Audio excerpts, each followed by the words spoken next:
창세기 44장 1절로 5절 찾아서 같이 읽겠습니다. 요셉이 그 청지기에게 명하여 가로되 양식을 각인의 자루에 실을 수 있을 만큼 채우고 각인의 돈을 그 자루에 넣고 또 내 잔 곧 은잔을 그 소년의 자루 아구에 넣고 그 양식값 돈도 함께 넣으라 하매 그가 요셉의 명령대로 하고 계동시에 사람들과 그 나귀를 보내니라.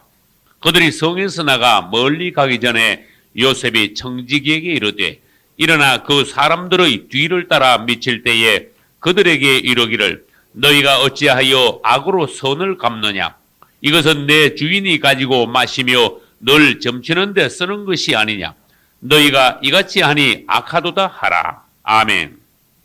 할렐루야. 오늘은 우리 창세기 44장과 또 45장까지 이렇게 같이 보기로 하겠습니다. 이 창세기 44장의 제목을 붙인다면 형제들을 마지막으로 시험함, 이런 제목을 붙일 수가 있습니다. 그동안에 요셉은 총리가 되었으면서도 형들을 수차례 만나는 중 자기 자신을 숨겼습니다. 그리고 그 가운데 또 자기 자신을 숨기는 중에서도 형제들을 사랑하면서 양식으로 공급하고 그 중에서도 그들을 계속 시험했습니다. 이것은 요셉이 단순히 자기의 생각으로 그렇게 한 것이 아니라 요셉의 한 모든 것에는 요셉은 그리스도의 예표이므로 하나님의 깊은 은혜와 하나님의 깊은 뜻이 숨겨져 있다는 것을 우리는 알아야 됩니다. 요셉은 형제들을 마지막으로 시험하기 위하여서 은잔을 준비하여 이제 그것을 가지고 형제들의 마음을 보기로 했습니다. 먼저 요셉은 형제들을 은밀히 사랑하면서 양식을 공급했는데 그 양식을 공급한 것은 그리스도께서 오늘날 유대인들에게 생존을 보장하고 계신다는 그러한 의미도 그 안에 들어있다는 것을 아셔야 됩니다. 요셉은 그리스도의 예표요. 그 당시 요셉의 형제들은 오늘날 이스라엘의 예표입니다. 그러므로 요셉이 형제들을 사랑한 것은 그분께서 이스라엘을 사랑하는 것이고 요셉이 형제들에게 양식을 넉넉히 공급한 것은 오늘날에도 그리스도께서 유대인들의 생존을 붙잡고 계시고 지켜주신다는 것을 말합니다. 그러면서도 형제들은 요셉이 누군가 알았습니까? 아직도 몰랐습니다. 여러분, 희한한 일이 벌어지고 있어요. 그런데 형제들은 계속해서 요셉이 누군지 모르는 상태에서 요셉에게 많은 공급과 사랑을 받고 있으면서도 한편으로는 뭘 받고 있는가 하면 시험과 연단을 받고 있어요. 이것을 우리 또 바꾸어서 봅시다. 요셉은 자기 자신을 아직도 숨기고 있었습니다. 그것은 그리스도께서 아직도 현재 유대인들에게 드러나지 않고 계신다는 거예요. 그러면서도 한편은 이 언잔을 통해서 형제들을 시험한 것과 같이 그리스도께서는 오늘날에도 유대인들을 시험하면서 단련하고 계세요. 이 모든 것은 하나님의 놀라운 어떤 비밀스러운 경륜입니다. 요셉은 고의로 언잔을 갖다가 어디다가 넣었는가 하면은 자기의 동생 12형제 중에 막내인 베냐민의 자루에다가 일부러 넣었어요. 그리고는 그들을 이제 보내고 난 뒤에 뒤쫓아가가지고 베냐민의 자루에서 언잔이 나옴으로써 그것을 빌미로 하여 베냐민을 노예로 삼으려고 그랬어요. 그리고 난 뒤에 형제들이 10명이죠. 10명의 형제들이 베냐민을 위하여 누가 어떻게 하는 것을 요셉은 유심히 이렇게 관찰하고 시험하고 있는 것이에요. 이것은 무엇인가 하면은 그분이 우리도 사랑하시고 오늘날 우리의 생존도 그분이 보장하시고 우리에게 이 땅의 삶을 유지하기 위한 여러 가지 공급도 그분이 하시지만은 그분은 한편으로 우리를 관찰하고 시험하고 계신다는 것도 알고 있어야 돼요. 우리는 오늘도 우리의 모든 행함에 있어서 그분 앞에 관찰과 시험을 당하고 있으며 또 한편으로는 연단, 단련을 받고 있어요. 다니엘서 5장 25절에 보는 메네 데겔 우바라신, 이런 어려운 말이 있습니다. 이 말은 무슨 뜻인가 하면은 다니엘이 해석했는데 여기에 손가락에 나타나서 쓴 하나님의 말씀을 다니엘이 해석한 결과 내가 너를 달아본 결과 네가 못 미친다 하는 그러한 뜻의 말씀이었어요. 오늘 이 말씀과 연관시키면은 하나님이 우리를 항상 달아보신다. 그래서 우리는 하나님 앞에 못 미친 바가 되지 않고 하나님이 우리를 시험하시고 달아보실 때 우리가 하나님 앞에 합격을 받아야 된다 하는 교훈이 거기에 숨어 있습니다. 형제들을 요셉은 달아보고 있었어요. 한 사람 한 사람 어떻게 하는가 시험하고 있었어요. 누구에게 형제 사랑이 과연 있느냐? 형들 10명 중에 누구에게 그리스도의 심장이 있느냐? 그것을 요셉은요 관찰하고 있었어요. 그것은 또 한편으로는 하나님이 관찰하고 계신다는 것과 같습니다. 여러분은 무식고 생활하시면 안 됩니다. 그분이 여러분을 관찰하고 계신다는 걸 알고 계셔야 됩니다. 여러분이 하루 생활하는 동안에 생각하고 말하고 행동하는 그것이 하나님 앞에 말하면 쉽게 말하면 그날의 점수예요. 그리고 하나님은 쭉 여러분들의 총점을 계산하고 계시며 여러분들의 믿음이 그릇이 어느 정도 되며 하나님 앞에 쓰임받을 수 있느냐 없느냐를 그분은 이제 측정하고 계시는 것이. 누가복음 10장 30절 이하 보면은 어떤 사람이 예루살렘에서 여리고로 내려가는 장면이 나옵니다. 내려가다가 어떻게 됐죠? 강도 만났죠? 강도가 옷을 벗기고 막 두들겨 패가지고 그만 죽게 되었다. 일어났어요. 그러면 여기서도 하나님은 또 사람들을 유심히 보시는 거야. 그 죽어가는 사람이 엎어져 있는데, 강도 만난 사람이 엎어져 가 있는데 사람들이 지나가는 거야. 유심히 하나님은요 한 사람 한 사람 보고 계셔. 우리도 마찬가지. 강도 만난 사람이 그때 엎어져 있는 거나 오늘날 우리 주위에 시험당하고 환난 연단당하고 고통당하는 사람들이 우리 주위에 있는 것이나 마찬가지. 오늘날 우리도 많은 사람 옆을 지나갑니다.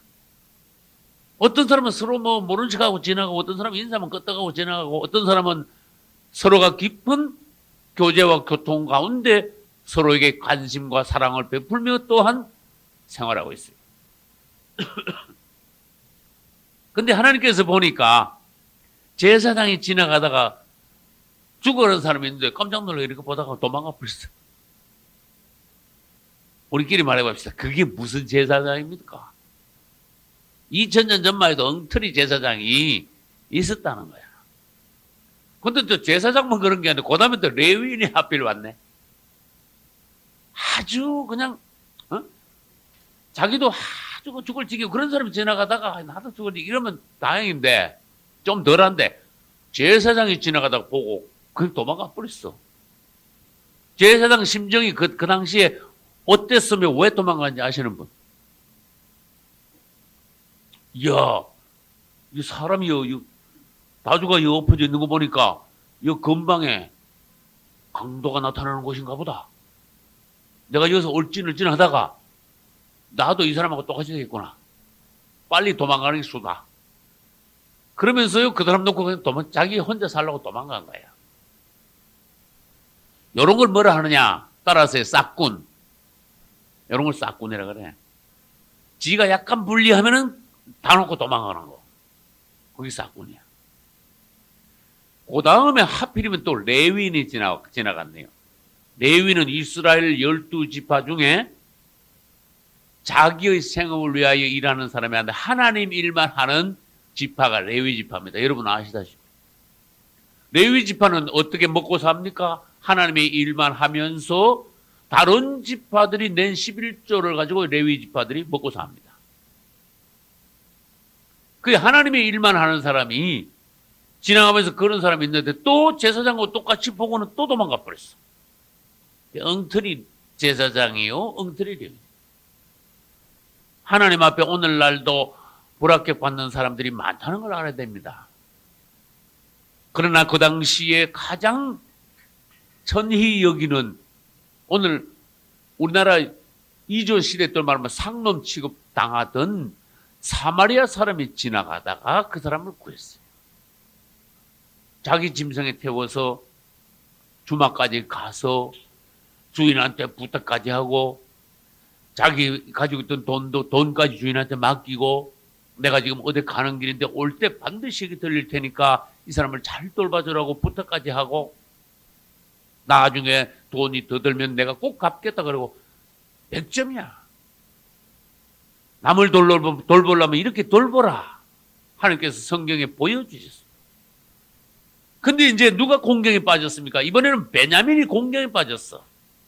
근데 하나님이 딱 보시는 거야. 몇 명을 봐요? 10명을 딱 보시는 거야. 그런데요, 전부 다 와가지고 우물쭈물하고 있는데 누가 앞에 나섰는가 하면 유다가 앞에 나섰어. 할렐루야. 유다는 앞에 나와가지고 아버지를 설득시킨 것 같이 요셉을 감동시키는 그러한 말을 했어요. 형제를 사랑하는 마음. 또 베냐민과 자기 아버지의 생명이 하나로 연결되어 있으므로 베냐민이 어떻게 되었을 때 자기 아버지가 얼마나 슬퍼하시며 돌아가시게 될 것인가. 그러니까 이 모든 말들이 유다의 본심에서 나온, 가족을 사랑하는 데서 나온, 또 인간의 가족을 사랑하는 그 인간의 그 상정이라 그러죠. 인간의 본심을 자곡하는 그런 말을 함으로써 요셉을 감동시켰어요. 근데 다른 형제들은 나서지 않았어요. 유다만 나와가지고 요셉을 감동시켰는데 참 얼마나 특별하고 놀라운 장면인지 유다가 그때요 하나님 앞에 점수를 많이 땄어요. 할렐루야. 질문합니다. 가다가 은잔 때문에 잡혀왔는데 몇 번째 형제들이 몇 번째 지금 요셉 앞에 왔어요? 벌써 3번째야. 제일 처음에 사러 왔죠. 양식 사러. 그때 요셉이 딱 보고 벌써 요셉은 형제들을 대번 알아봤어. 전부 앉아있을 때부터 벌써 알아봤어. 그때 모른 척하고 아주 음하게 돼가지고 양식을 주고 그래도 양식을 주고 돌려보냈죠. 그 다음에 2번째 양식이 떨어지고 너무 기근이 심하니까 할 수 없이 죽지 못해 또 왔죠. 그 2번째도 또 모른 척 했지만은 그때는 첫 번째보다 나 잔치를 베풀어 줬어. 잔치 다 할 때까지도 몰랐어. 그러고 난 뒤에 보낼 때 이번에는 은잔 사건으로 또다시 돌아오게 돼가지고 3번째 형제들은 요셉 앞에 엎드렸는데 여러분 하나님의 꿈이 이렇게 철저하게 하나님의 꿈이 이루어진 거야. 요셉의 형제들이요 3번이나 요셉 앞에 엎드렸어. 그래도 중요한 건 지금 여기서 뭡니까? 3번이나 그 앞에 와서 엎드리고도 3번 다 요셉을 모르는 거야. 이건 뭘 말하는가 하면은 유대인들이 오늘날 자기들의 생존을 위하여서 하나님 앞에 나오기는 나오지만은 아직도 그리스도가 누군지 몰라. 유대인들이 오늘날 2000년 전에 자기 조상들이 못 박은 그리스도가 누군지 아직도 그리스도에 대한 인식이 아직도 없어. 이게 문제인 거예요. 그러면 다른 말로 한번 이렇게 바꿔볼까요? 모르니까 자꾸 시험을 하는 거야. 할 때까지. 오늘날 우리가 그분을 정말 모른다면은 생활 중에 우리도 단련을 받아요. 야, 과연 주님이 이런 분이시구나. 야, 과연 주님이 놀라운 분이시구나. 사랑의 하나님이시구나. 또는 우리가 어떻게 할 땐 징계의 하나님이시구나. 또는 우리 하나님은 나의 모든 생활을 책임지시는 분이구나. 또 나에 대해서 이런 계획을 가지신 우리 주님이시구나. 내가 주님을 자꾸 깨달아가기 위하여서 그분은 나를 자꾸 단련하시면서 생활에 이런저런 일들, 사건들, 연단이 일어나는 거예요. 예를 들어 봅시다. 요셉의 형제들이 처음 딱 요셉 보자마자 바로 알아봤으면 막 감격해가지고 그 앞에 가서 자기들 잘못을 회개하고 같이 껴안고 울고 그랬으면 뭐 시험하고 뭐하고 할 게 뭐 있습니까? 모르니까 자꾸 시험하고 있는 거예요, 지금. 감옥에 집어넣지를 않나. 막 가는 걸 붙잡아가지고 막 종을 삼는다 그러지 않나. 엄하게 막 말을 하고. 그리고 이걸 우리 알아야 됩니다. 유대인들이 그분을 모르고 있는 한도 내에서는 유대인들은 계속 하나님께 연단받는다는 걸 알아야 돼요. 그걸 어디다 적용시켜야 됩니까? 오늘날 우리에게 적용시켜야 돼요. 우리가 하나님을 알면 알수록 우리의 연단은 지나갑니다. 우리가 하나님에 대해서 무지하면요, 그분은 우리를 깨닫게 하기 위해서 자꾸 단련하셔요. 그래서 모든 생활의 단련이 뭐하고 연결되어 있습니까? 하나님, 그분의 사랑이 어떠한가? 그리스도, 그분은 누구신가? 이런 것을 우리 생활의 모든 어떤 사건들 중에서 깨닫게 하시는 거예요. 할렐루야. 이제 10명의 형제들 중에 유다가 앞에 나와서 16절에서 34절까지 요셉을요, 아주 간절한 마음으로 설득을 시켜요. 그러면 44장 16절로 가보겠습니다. 14절에도 유다와 그의 형제들이 일어났죠. 16절에 유다가 가로되. 그 다음에 18절 봐요. 누가 가로되? 유다가 거기에 가까이 가서 가로되. 유다는 형제들 앞서 나와가지고 34절까지 그 형제 요셉을 설득을 시킵니다. 감동을 시킵니다. 할렐루야. 그래서 오늘날 뭐를 우리에게 가르쳐 주시는가 하면, 우리가 하나님을 정말로 감동시킨다면은 우리에게 온 모든 시험과 연단은 끝이 난다는 걸 보여주셨어요. 유다가 요셉을 감동시켰기 때문에 요셉이 도저히 뭐 감동이 돼가지고 복받쳐가지고 그냥 있을 수가 없어. 그래서 45장으로 딱 넘어가면 어떻게 되죠? 요셉이 방성대곡을 하면서 자기 자신을 알리는 거야. 할렐루야. 요셉이 방성대곡 하도록 만든 사람이 누굽니까? 유다 때문에 그래 됐어. 아이고, 그냥 살려주십시오 하고 엎드려만 있었으면 방성대곡이 나오지 않았다니까. 요셉이 형제들을 더 시험했다니까. 그러면 형제들은 더 고통, 고생을 더 한다니까. 이 유대인에게 적용되는 거고 오늘 우리에게 적용되는 상황이. 그래서 야, 유다가 참 훌륭하다. 그 당시 요셉을 감동시켰단 말은 오늘날 우리가 하나님을 감동시켰다는 거예요. 할렐루야. 그러므로 뭔가 상황이 끝나게 됐다는 거예요. 그래서 유다는 형제들 중에 이 사건으로 인해서 대단히 뛰어난 형제가 됐어요. 할렐루야. 그래서 14절로 다시 돌아가서 보겠습니다. 밑줄 치세요. 유다와 그 형제들, 거기다 밑줄 쳐요. 지금 베냐민은 요셉하고 같이 이제 예를 들어서 빠져 있어요. 베냐민은 은잔 훔친 지금 죄인으로 지금 죄를 뒤집어 써가지고 베냐민은 있고, 요셉은 형제를 신문하고 있고, 나머지 10명 중에 유다가 뛰어났어요. 이제 봐요. 유다와 그의 형제들이 요셉의 집에 일어났는데, 유다는 네 번째 형제지만은 유다 이름이 지금 제일 앞에 나왔어요. 할렐루야. 벌써 14절에서 유다 이름이 앞에 나왔다는 걸 여러분들이 대단히 여기 유심히 봐야 됩니다. 그러면 마태복음 1장으로 가보겠습니다. 마태복음 1장 2절. 아브라함이 이삭을 낳고 이삭은 야곱을 낳고 야곱은 누굴 낳았을까요? 야곱은 유다와 그의 형제. 여기다 또 밑줄 쳤어요. 유다와 그의 형제. 근데 아까 44장 16절하고 요 같은 단어가 또 나왔습니다. 44장 16절에서 유다와 14절이죠. 16절이 아니라 14절에서 유다와 그의 형제들이 있는데 여기 마태복음 1장 2절 보니까 유다와 그의 형제가 또 나와요. 누구 이름이 앞에 나왔다고요? 유다 이름이 앞에 나왔다. 이 이름이 앞에 나온 건 여러분 무시하면 안 됩니다. 성경 이름이 앞에 나온 거는 하나님이 그를 인정하신 거예요. 그처럼. 그 다음에 계시록 7장으로 가보겠습니다. 계시록 7장.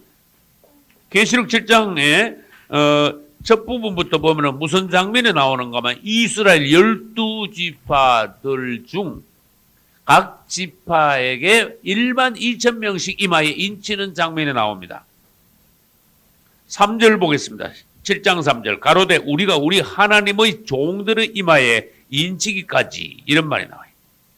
그 다음에 4절 보겠습니다. 내가 입맞은 자의 수를 들으니 이스라엘 자손의 각 지파 중에서 입맞은 자들이 몇 명이라고요? 14만 12지파에서 14만 4천이니까 1만 2천 명씩. 그러면 5절에 무슨 지파가 제일 먼저 나옵니까? 유다 지파가 제일 먼저 나와. 그 다음에 르우벤, 갓, 아셀, 납달리, 므낫세, 시몬, 레위, 이사갈, 스불론, 요셉, 베냐민 이렇게 12지파가 나오는데 여러분들이 성경을 읽을 때 그냥 읽으면 안 됩니다. 여기서 빠진 지파가 있어요.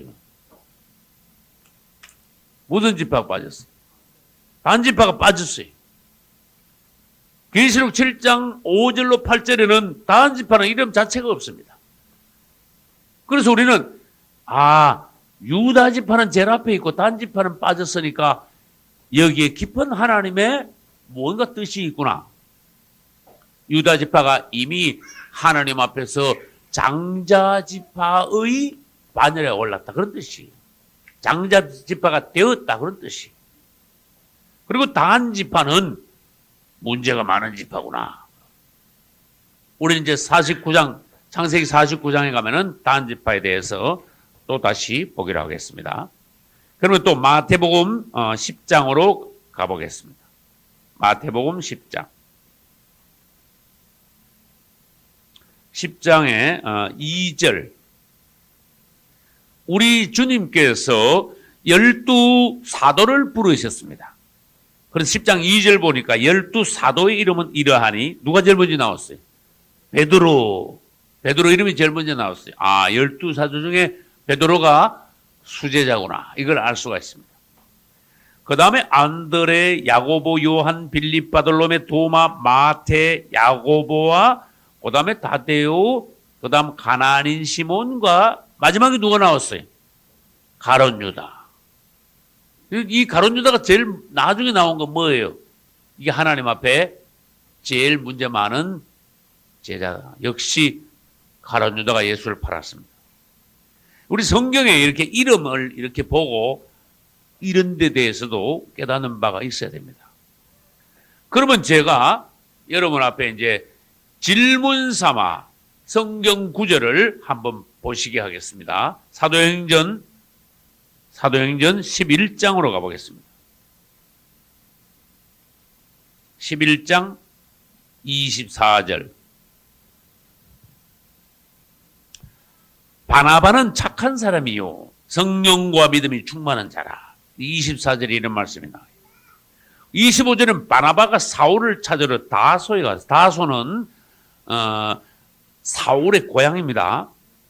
그 다음에 26절 바나바가 다소에 가서 사울을 만남에 어디로 데려왔어요? 안디옥 교회에 데려와 가지고 둘이 교회를 1년간 모여 있어 큰 무리를 가르쳤다 그랬어요. 바나바가 사울을 데리고 안디옥 교회로 가가지고 그 둘이 힘을 합쳐서 교회의 부흥을 위하여 큰 무리를 모아 가르쳤다 일어났어요. 요게 지금 요 사건을 아시고 난 뒤에 그 다음 걸 보겠습니다. 그 다음에 11장 몇 절 더 내려가면 30절이 있죠. 이에 실행하여 누구와 누구? 바나바와 사울. 여기다 밑줄 한번 쳐봐요. 바나바와 사울. 성경은 바나바와 사울 일어났습니다. 그리고 난 뒤에 이제 우리 한 장 넘기면 13장이 나와요. 사도행전 13장 보겠습니다. 안디옥 교회에 선지자들과 교사들이 있으니 곧 바나바와 일어났어요. 바나바 이름이 제일 먼저 나왔습니다. 그래서 우리는 뭘 알 수 있는가 하면은 바나바가 안디옥 교회에서 인도자구나. 그걸 알 수가 있어요. 그 다음 누굽니까? 니게르라는 시몬. 그 다음에 구레네 사는 루기오. 분봉한 헤롯의 젖동생 마나엔. 그 다음에 마지막에 누구요? 사울이라. 사울이 바로 누굽니까? 바울 아닙니까? 그러면 그 당시 안디옥 교회의 제일 앞선 인도자는 5명 중에 바나바가 제일 앞섰고, 그 다음에 5명 중에 사울은 제일 5번째, 제일 말하자면 인도자 5명 중에 말제예요. 이건 이름을 봐서 우리는 당장에 알 수 있습니다. 이건 무슨 말이냐? 바울이 거기에 가기 전에 다른 사람들이 벌써 거기에 있으면서 주의 일을 하고 있었다는 거야. 근데 바나바가 가서 바울을 데려와가지고 이제 일을 시작했으니 제일 나중에 왔으니 어떻게 됐어요? 바울, 즉 사울은 이제 제일 5번째 이제 종이 된 거야. 그래서 이름도 마지막에 기록된 거예요. 여러분 성경 하나 읽어도 이런 것도 신경을 쓰면서 읽으셔야 됩니다. 그 다음에 이제 13장에서 주님의 명령으로 이 두 사람이 전도 여행을 떠나지요. 떠나고 난 뒤에 13장 우리 43절 한번 봅시다. 폐회한 후에 유대인과 유대교에 입교한 경건한 사람들이 많이 누구와 누구? 바울과 바나바 일어났어. 이게 뭐가 바뀌었습니까? 이름이 지금 바뀌어버린 거야. 여러분 이런 것을 성경 읽을 때 왜 바울과 바나바가 되었을까? 바나바와 바울이 아니고. 그러면 여러분 12장으로 다시 앞으로 되돌아가 볼까요? 12장 25절 한번 봐요. 누구와 누구? 바나바와 사울이 일어났어요. 여러분 이게 뭐 누가 뭐 신경 안 쓰고 막 쓰다 보니까 뭐 그 이름이 이럴 수도 있고 저럴 수도 있다고 생각합니까? 아니면 순서에 뭐가 하나님의 뭔가 뜻이 있다고 생각하십니까? 성경을 여러분 함부로 보면 안 돼요. 성경은 잘못된 글자가 없어요. 이름 하나가 앞에 나오고 하나가 뒤에 나오는 이 자체도 뭔가 우리에게 교훈을 하고 계신다는 걸 성경을 존중해야 됩니다. 할렐루야. 12장 25절에서는 누구와 누구예요? 바나바와 바울이야. 그 다음에 13장에서도 아까 말씀드렸죠. 바나바가 제일 앞에 나왔고 13장 1절에서 사울이 어떻게 됐어요? 제일 뒤에 나갔고 그 다음에 13장 2절 봅시다. 주를 섬겨 금식할 때 성령이 가라사대 내가 불러 시키는 일을 위하여 누구와 누구? 바나바와 사울. 요 누가 먼저 나오고 누가 뒤에 나왔어요? 바나바가 앞이고 사울이 뒤입니다. 그 다음에 7절로 넘어가 봅시다. 그가 총독 서기오 바울과 함께 있으니 서기오 바울은 지혜 있는 사람이라 누구와 누구를 불렀어요? 바나바와 사울을 불렀다. 이래놨어요. 그러다가 갑자기 13장 43절에 아까 읽었죠.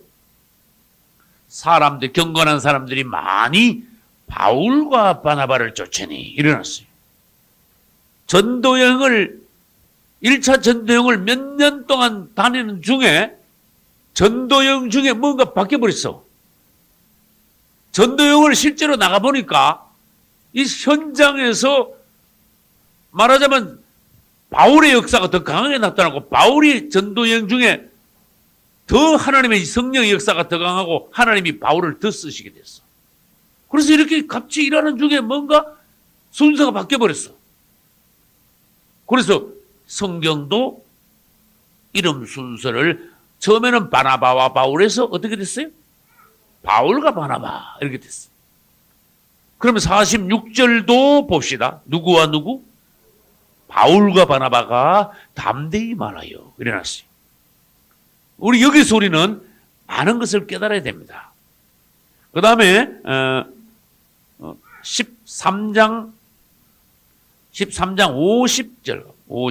이에 유대인들이 경건한 귀부인들과 성내 유력한 자들을 선동하여, 여기도 누구와 누구예요? 바울과 바나바 일어났어. 그 다음에 15장으로 넘어갑니다. 15장 2절 누구와 누구? 바울과 바나바. 15장 2절 후반부에 또 누구와 누구? 바울과 바나바. 이렇게 이름이 순서가 바뀐 것은, 처음에는 바울이 늦게 시작하여 종들 반열 중에 제일 뒤에 있었는데, 바나바가 안디옥 교회 중에 제일 앞서 있었는데, 나중에 몇 년 내로 바울이 오히려 바나바보다 앞섰으니까 이제 안디옥 교회 가면 누가 제일 앞선 종이 됩니까? 안디옥 교회에서 바울이 제일 앞선 종이 돼버렸어. 그건 우리는 사도행전 전체로 봐서 당연하다고 우리가 생각할 수 있고, 그 다음에 질문합니다. 나중에 누구하고 사도행전에서 싸웠어? 누구하고 싸웠어요? 바울과 바나바가 싸운 적이 있어요, 없어요? 있지. 근데 말 조금 이렇게 하다가 그냥 말았어요? 좀 많이 싸웠어요? 심히 다투 때려놨어.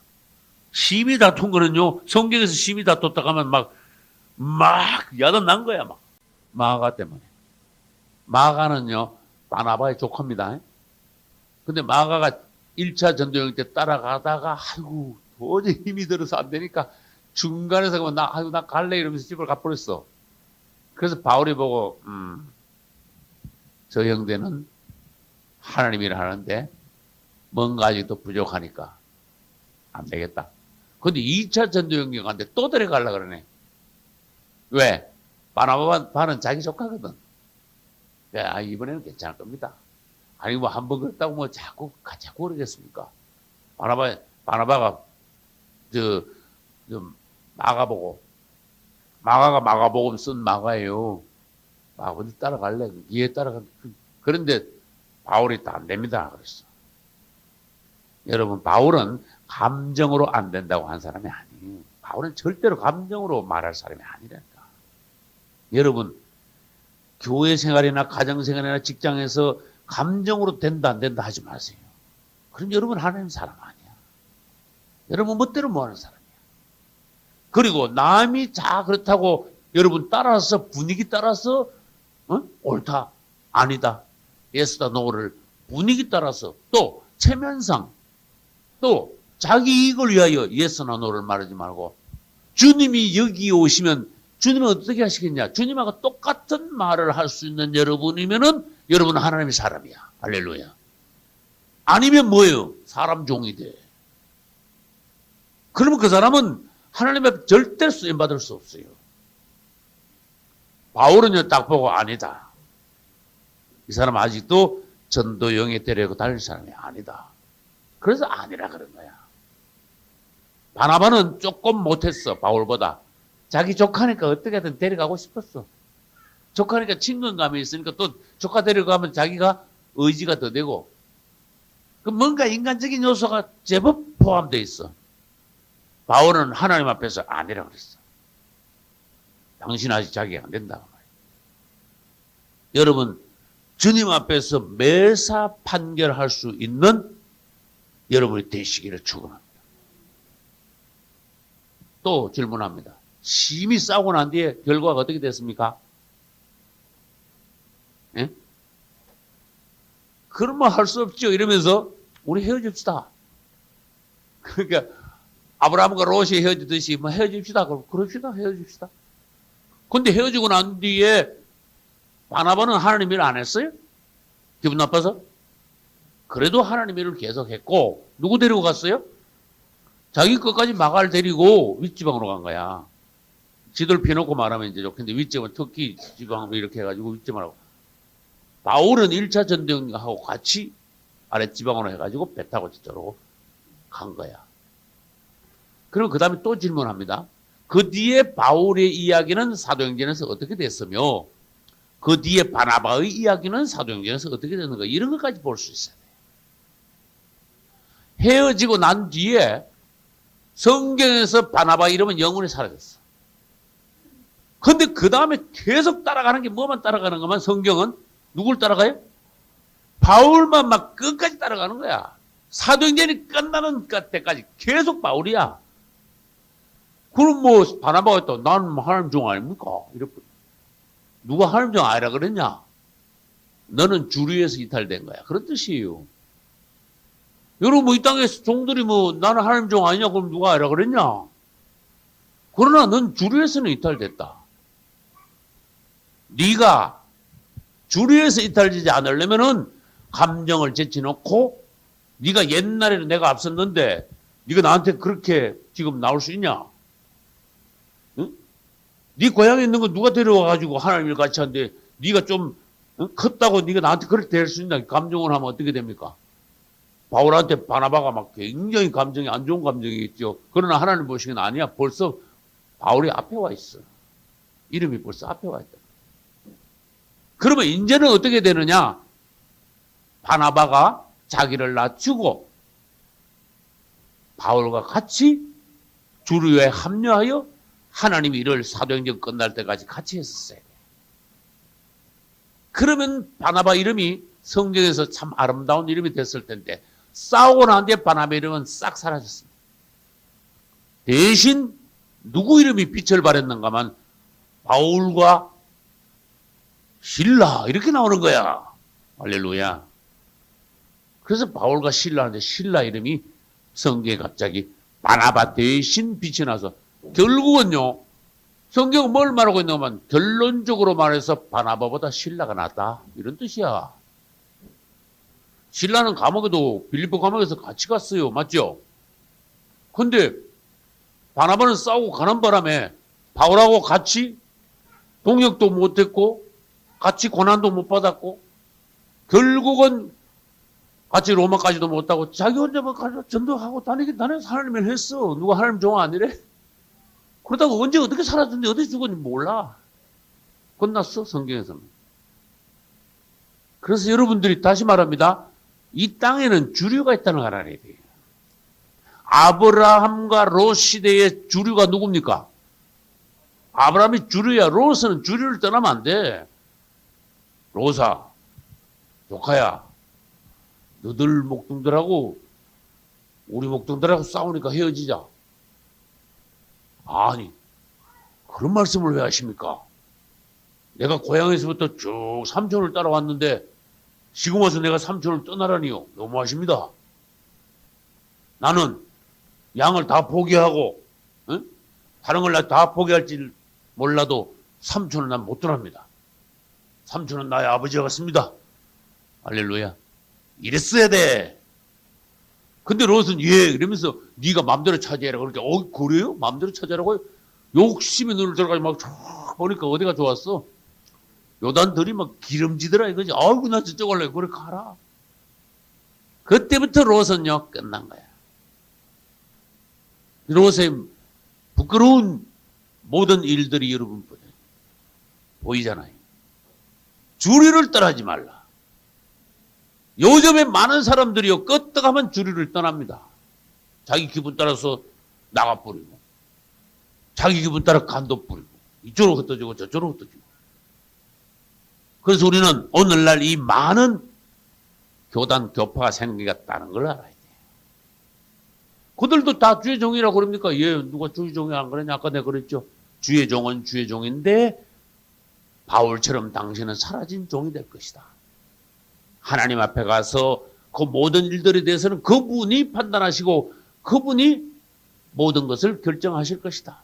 너는 그분 앞에 설 때에 주리를 따랐느냐 아니면 분파로 흘러 떠내려간 종이냐 하는 것을 그분 앞에 가보면은 당신은 알게 될 것이다. 그래서 여러분 오늘날 우리가 신앙생활을 하면서 일로 붙었다가 절로 붙었다가 기분으로 일로 갔다가 기분으로 저쪽으로 갔다가 했다가 간뒀다가 그런 사람은 하나님이 일을 하기는 하되 하나님의 기뻐하시는 종은 못 됩니다. 여러분이 주 안에서 바울과 같은 종이 되시기를 예수 이름으로 축원합니다. 사도행전 15장으로 한번 넘어가 봅시다.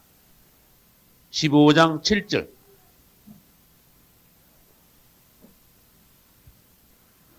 예루살렘 교회에서 논쟁이 있었어요.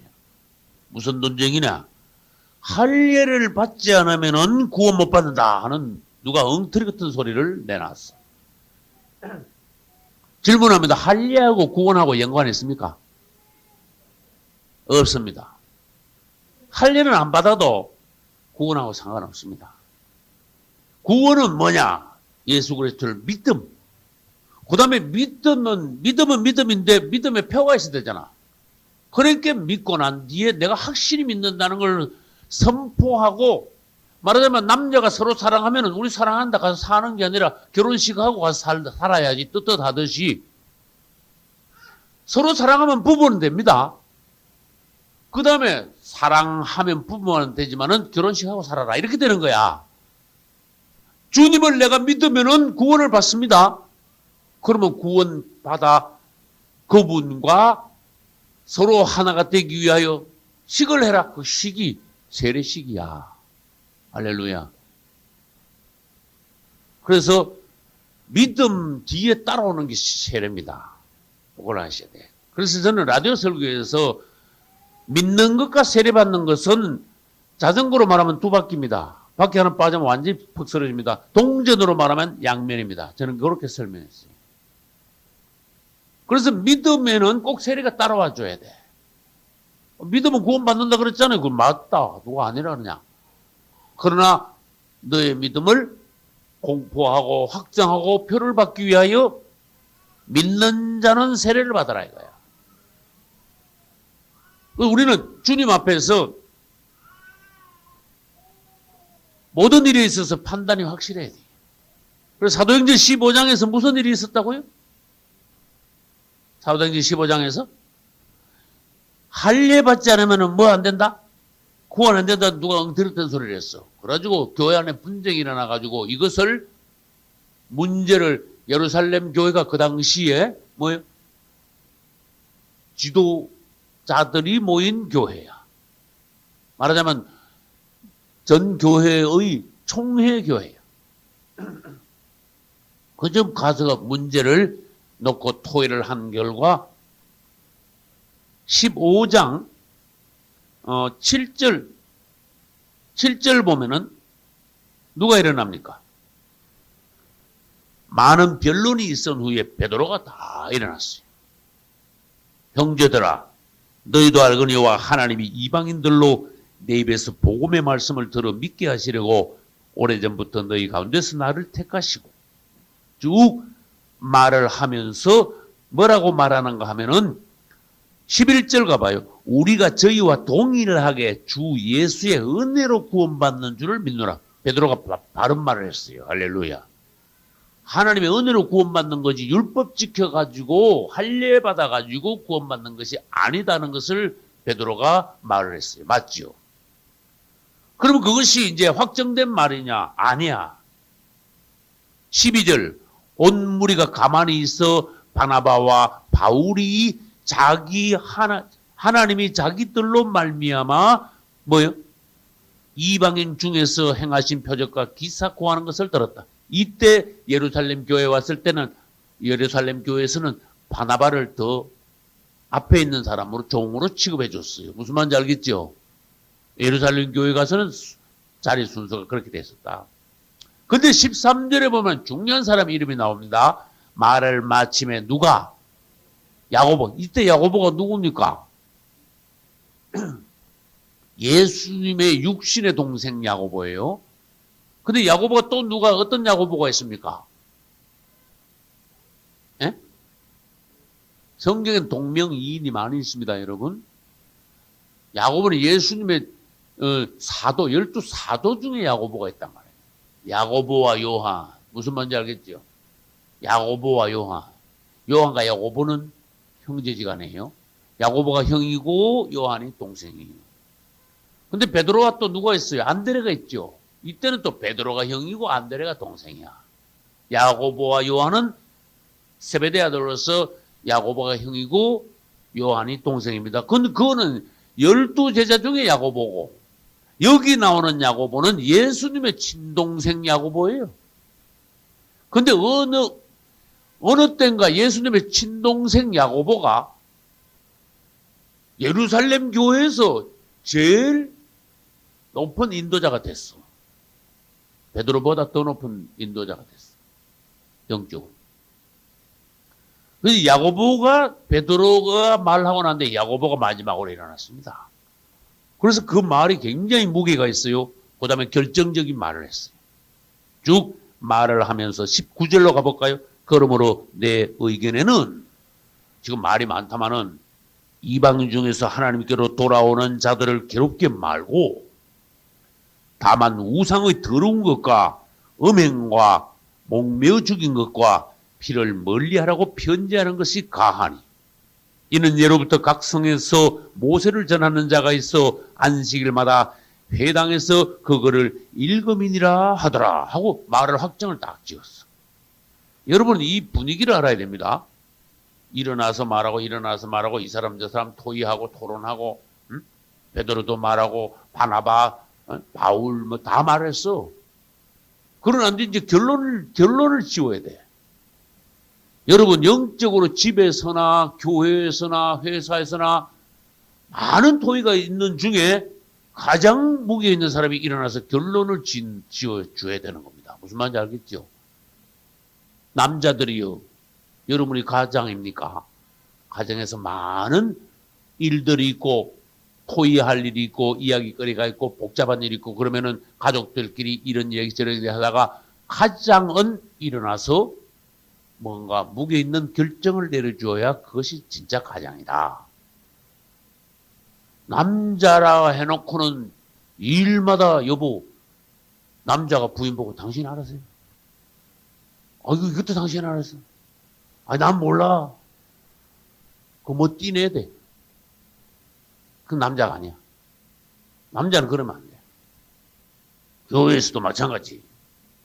교회에서도 뭔가 더 영적으로 더 인도자 위치에 있는 사람들은 모든 일에 있어서 딱 판단해서 하나님 앞에 기도하여 주님 앞에 무게 있는 결정을 내려줘야 돼. 회사에서도 마찬가지. 우리 예루살렘 교회에서 누가 마지막으로 일어나서 무게 있는 결정을 했습니까? 야고보가 마지막으로 딱 말함으로써 야고보의 말이 결정되고 야고보의 말이 편지를 써가지고 교회에다 딱 전달해 줬어요. 할렐루야. 이 정도 사람 무기가 있어요. 자기 주장만 세우고 감정으로 말하고 뭐 어쩌고 저쩌고 말 많고 말을 해도 하나님 생각하고는 전혀 동떨어진 말만 대도하는 말만 낮은 말만 유치한 소리만 감정적인 말만 하는 사람은요 아무리 떠들어봐야 그 사람 말은 결정이 안 돼.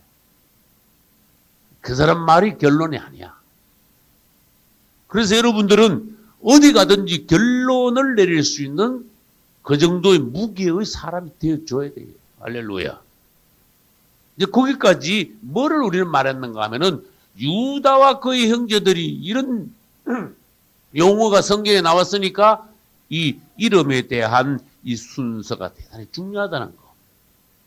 결론은 뭡니까? 유다에 의해서 유다가 요셉을 감동시킴으로 어떻게 됐다고요?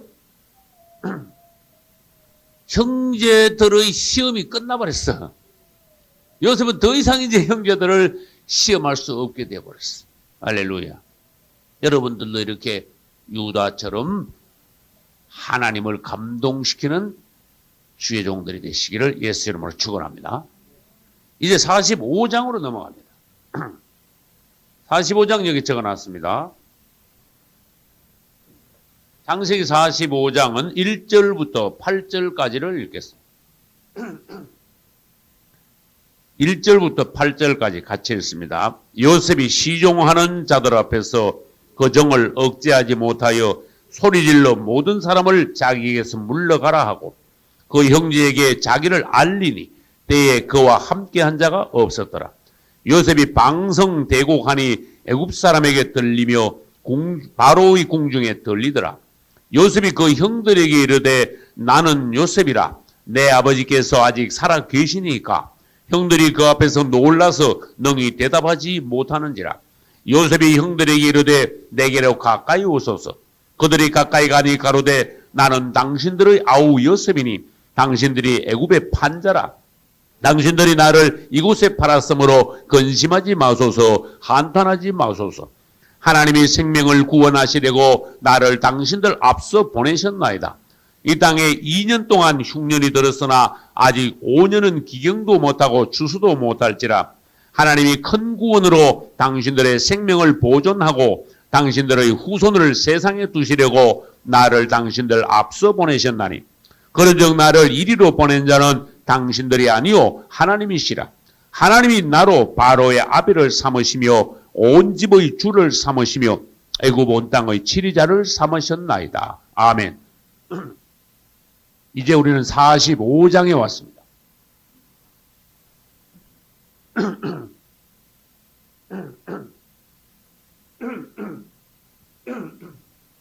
창세기 45장을 제목을 정한다면 요셉이 자신을 나타내. 드디어 요셉이 45장에 와서 자기가 누구라는 것을 나타냈습니다. 이제 우리는 유다가 참으로 그 정성 어린 그런 마음으로 요셉을 감동시켰으므로 시험은 끝나고 요셉은 복받치는 정을 억제하지 못하여 방성되고 하면서 자기 자신을 마침내 나타낼 수밖에 없게 되었습니다. 45장 1절 끝부분에 보세요. 그 형제에게 자기를 알리니 일어났어요. 이 부분은 대단히 감동적인 부분입니다. 드디어 요셉은 자기를 알렸습니다. 자기가 누구라고 말하게 되었어요. 나는 요셉이라 하고 3절에 되어 있습니다. 요셉의 그 형제들이 이르되 나는 요셉이라.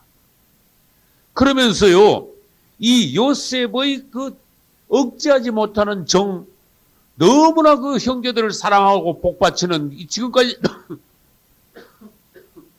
쌓아뒀던 그 정이 복받침으로써 이렇게 눈물이 막 나는데 그냥 눈물이 아니라 방성되고 갈 정도로 눈물이 난 것은 이것은 요셉은 누구의 예표다? 그리스도의 예표죠. 주님의 사랑이 요셉을 통하여 표현된 거예요. 그리스도의 사랑이 어떠한 사랑이며 얼마나 놀라운 사랑이냐? 그리스도의 심장은 어떠하냐?